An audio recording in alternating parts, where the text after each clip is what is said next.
खबर वही जो सच दिखाए, आवाज वही जो जनता तक पहुंचे। आर्थिक टाइम्स, देश, राजनीति, रेलवे, कारोबार और आपके शहर की हर बड़ी खबर, सबसे तेज, सबसे सटीक। अब हर खबर पर होगी आपकी नजर। आप देख रहे हैं आर्थिक टाइम्स, सच्ची खबर, बेबाक आवाज। सच्ची खबर, बेबाक आवाज। अभी सब्सक्राइब करें आर्थिक टाइम्स यूट्यूब चैनल। हर खबर पर पैनी नजर। আমার নাম হচ্ছে রবীন্দ্রনাথ মণ্ডল।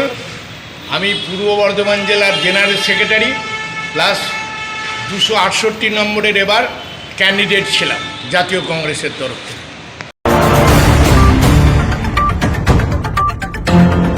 আমি এই সরকার যা আসার আগে যা প্রতিশ্রুতি দিয়েছিল, আমি 100% জাতীয় কংগ্রেসের কর্মী হিসেবে এবং প্রার্থী হিসেবে প্রার্থীও ছিলাম, বলছি রাখতে পারবে না। 1 বছরের মধ্যে এই সরকার থাকতে পারবে না। কেন থাকতে পারবে না?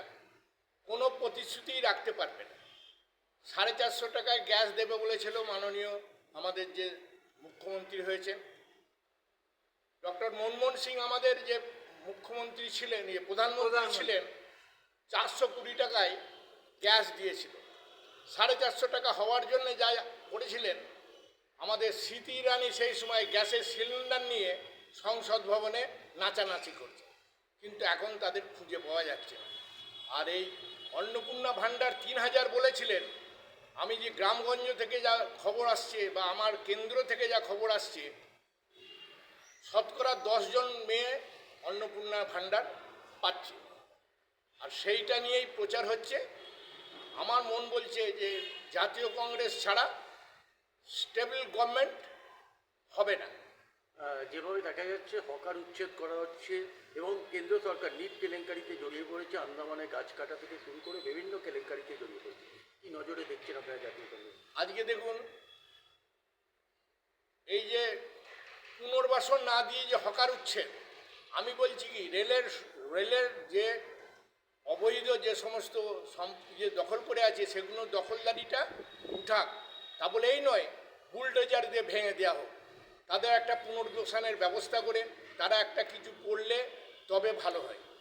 কেন বলছি? এতে অসামাজিক কার্যকলাপ বেশি বাড়বে। আজকে আমারই কেন্দ্রের গত পরশুদিন 3টে দোকানে ডাকাতি হয়ে গেছে সকালের দিকে 4টের সময়। কেন? এই যে হকার উচ্ছেদ করে দিচ্ছে, এরা কি করবে? এরা বিদেশে বাইরের দেশে কাজ করতে, বাইরের রাজ্যে কাজ করতে যেতে পারবে না, তারা এখানে থাকবে। তারা হকারি করে খেয়েছিল, তাদের এখন উচ্ছেদ করে দেওয়া হবে। তাহলে কি করবে? চুরি করবে, ডাকাতি করবে। এটাই হচ্ছে। যেভাবে দেখা যাচ্ছে যে একদিন বলেছিল যে এই তৃণমূল সরকার যে কংগ্রেস ক্যালেন্ডার হয়ে গেছে, সাইনবোর্ড হয়ে গেছে, তাসের ঘরের মতো 2026 বিধানসভা নির্বাচনের পরে তাসের ঘরের মতো ভেঙে পড়েছে এবং শোনা যাচ্ছে যে প্রাক্তন মুখ্যমন্ত্রী মমতা বন্দ্যোপাধ্যায় কংগ্রেসে যোগদান করতে চলেছেন। আপনারা কতটা আশাবাদী?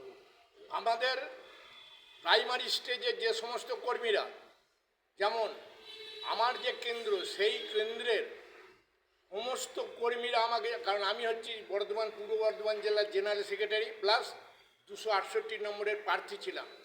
প্রতিটা কংগ্রেস কর্মীরা শুধু বলছে একই কথা, যে মমতা ব্যানার্জিকে যেন না নেওয়া হয়।